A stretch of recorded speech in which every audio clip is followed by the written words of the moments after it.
کہ بیچ میں نیچے لکھا ہوا ہے مدینہ منورہ کا راستہ، اس طرف مدینہ منورہ تھا۔ مکہ اور مدینہ کے درمیان جو ہمارا سفر کا راستہ ہے وہ تقریباً 450 کلومیٹر کا ہے۔ اب اس کے بعد آپ دیکھیے یہاں پہ لکھا ہوا پہلی اسلامی لشکرگاہ سے آگے یہ بیچ سے ہوتے ہوئے شام کا راستہ، اس طرف آگے ملک شام ہے، اور جو کہ اس کا موجودہ آج کا نام ہے سیریا، سوریا۔ پھر آپ دیکھیں کہ یہ جو آپ کے بیچ بیچ میں نقشے کے آپ کو جگہ جگہ پہ ٹیڑھی میڑھی لائنیں نظر آ رہی ہیں، یہ پہاڑیاں ہیں، یعنی یہ پہاڑیاں ظاہر کی گئی ہیں۔ اور پھر اس طرف دیکھیے آپ، یہ بحر احمر ہے، یعنی یہاں پہ سمندر ہے، اور یہ مشرق، شمال، جنوب، مغرب، یہ ساری چیزیں۔ اب اس کا پس منظر یہ تھا کہ سن 2 ہجری کے اندر جب یہ قافلہ، جو قافلہ مکہ سے نکلا تھا شام کی طرف، یعنی یہاں سے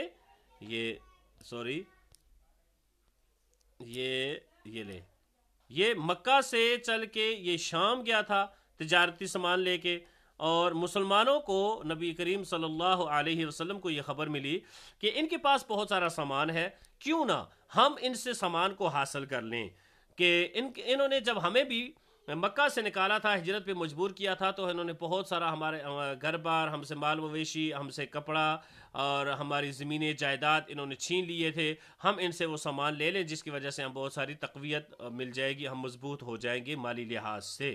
تو یہ قافلہ جو کافروں کا قافلہ تھا، اس قافلے کی قیادت ابو سفیان نامی شخص کر رہا تھا۔ ابو سفیان اس قافلے کی جو قیادت کر رہے تھے، اس جنگ کے ٹائم تو مسلمان نہیں تھے، اس قافلے کی قیادت کے ٹائم تو مسلمان نہیں تھے، لیکن یہ بعد میں جا کے جنگ فتح مکہ کے ٹائم یہ مسلمان ہو گئے تھے، جو کہ اسلام کی آخری جنگ تھی۔ تو اس قافلے کی قیادت ابو سفیان کر رہا تھا۔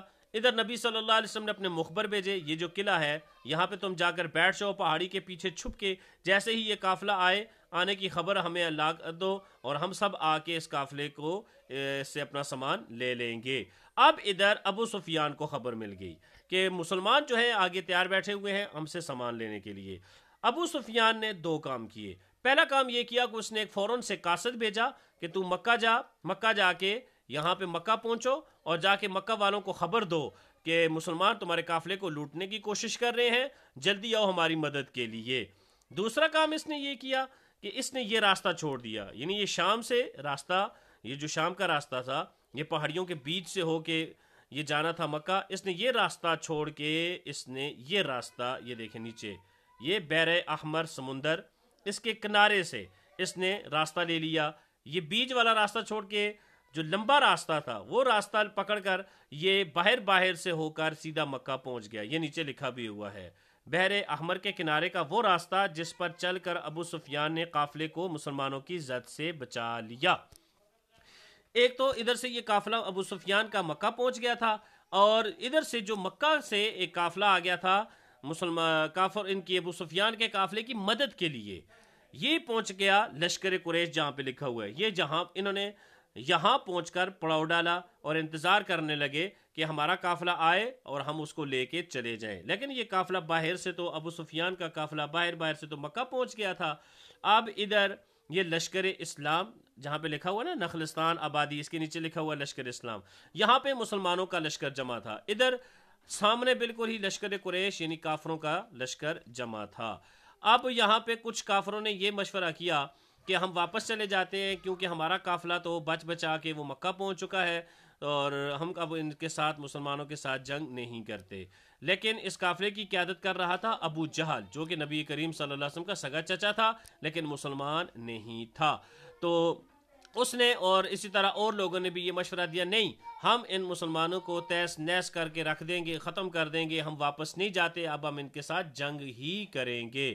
تقریباً 1000 کے قریب یہ لشکر قریش تھا۔ اب ادھر مسلمان 313 گنے ہوئے، انگلیوں پہ گنے ہوئے، ان کی تعداد کتنی تھی؟ 313۔ پاس اسلحہ بھی نہیں تھا، سامان بھی نہیں تھے، گھوڑے بھی نہیں تھے، سواریاں بھی نہیں تھی، اور جو لشکر قریش تھے یہ تو آئے ہی جنگ کی غرض سے آئے تھے، مسلمان تو جنگ کی غرض سے آئے نہیں تھے، یہ تو صرف قافلے سے سامان لینے کے لیے آئے تھے۔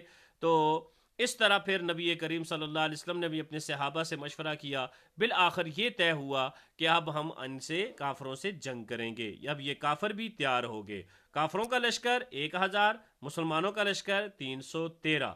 جب ان کی آپس میں جنگ ہوئی تو جب جنگ ہوئی تھی وہ دن تھا 17 رمضان کا، یعنی رمضان کا مہینہ تھا اور 17 رمضان تھا، اور سن 2 ہجری تھی۔ سن 2 ہجری کو 17 رمضان کو یہ جنگ برپا ہوئی، کافر تیس نیس کر دیے گئے، کافروں کو شکست ملی، مسلمانوں کو فتح حاصل ہوئی۔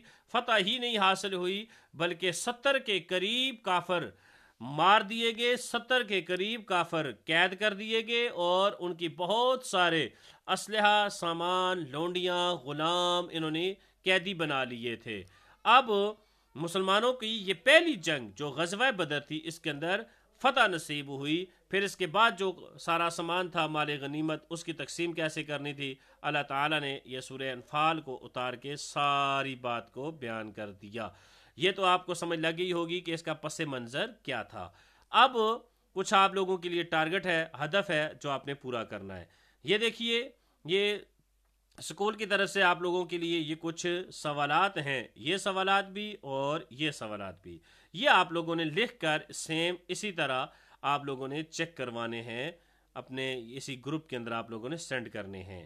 یہ دیکھیں، کچھ سوالات بیچ میں سے ایسے بھی ہیں کہ وہ ان کا سورہ انفال کی 1 آیت سے لے کے 10 تک ان کا تعلق نہیں ہے، لیکن آپ نے پھر بھی ان کو کوشش کرنی ہے، لکھنے ہیں، ٹھیک ہے۔ جو نہیں بھی ہوگا آپ وہ گروپ کے اندر پوچھ لیں گے، تو انشاءاللہ میں آپ کو ان کے ساتھ ساتھ جوابات بھی بتاتا جاؤں گا، لیکن لکھنے آپ نے سارے ہیں، چھوڑنا آپ نے کوئی بھی نہیں ہے۔ جس طرح کچھ سوالات میرے ذہن میں جو بھی آ رہا ہے، وما رمیت اذ رمیت کا کیا مطلب ہے، وہ اس آیت کے اندر نہیں ہے۔ کون لوگ بدترین جانور ہیں، وہ بھی 1 آیت سے لے کے 10 تک نہیں ہے، سبق کے اندر نہیں ہے، لیکن آپ نے پھر بھی لکھنے ہیں۔ اللہ نے مسلمانوں کی مدد کی کس طرح کی، آپ نے یہ موجود ہے، آپ نے اس کا جواب ڈھونڈ کے لکھنا ہے۔ کس وجہ سے انسان کو اللہ نے خلیفہ بنایا، اس کا جواب بھی لکھنا ہے۔ سورہ انفال کون کون سے پارے میں ہے، یہ آپ نے قرآن مجید سے بھی ڈھونڈ لیں گے، آپ کو بآسانی سے مل جائے گا۔ مال غنیمت سے متعلق اختلاف کیوں پیدا ہوا، یہ بھی آپ نے اس کا ریزن وجہ میں نے آپ کو پس منظر کے اندر بتا دیا۔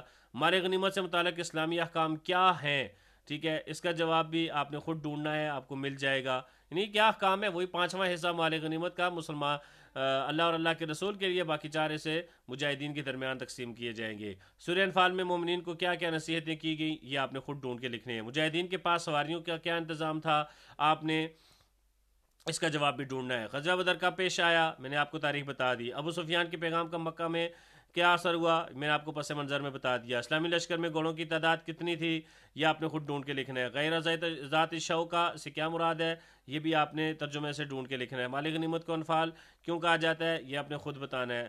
احد الطائفتین سے کیا مراد ہے، یہ آپ نے ترجمے سے خود ڈھونڈ کے بتانا ہے، پچھلی ویڈیو ساتھ دیکھنی ہے۔ حضور صلی اللہ علیہ وسلم اور مجاہدین مدینے سے کس لیے نکلے تھے، یہ آپ نے پس منظر کو سن کے اس کے اندر آپ کو میں نے بتا دیا۔ غزوہ بدر کے دوران اللہ نے فرشتوں کو کیا حکم دیا، یہ بھی آپ نے خود ڈھونڈنا ہے۔ اللہ کے ہاں بدترین جانور کون سے ہیں، بدترین، یعنی یہ سوال نمبر 2 اور سوال نمبر 19، یہ ایک ہی سوال ہے، آپ نے ایک ہی بار لکھنا ہے۔ کافروں کی جانیں نکالتے وقت فرشتے کیا کرتے ہیں، یہ اگلے سبق کا سوال ہے، لیکن آپ نے خود ڈھونڈ کے اس کو پہلے سے لکھنا ہے۔ واللہ غفور الرحیم کا ترجمہ کرے، اس کا بھی آپ نے ترجمہ لکھنا ہے۔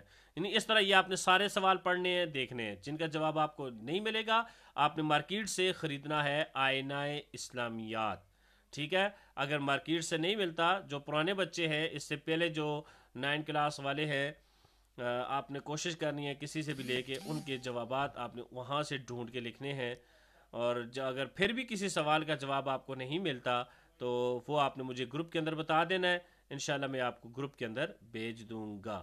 السلام علیکم۔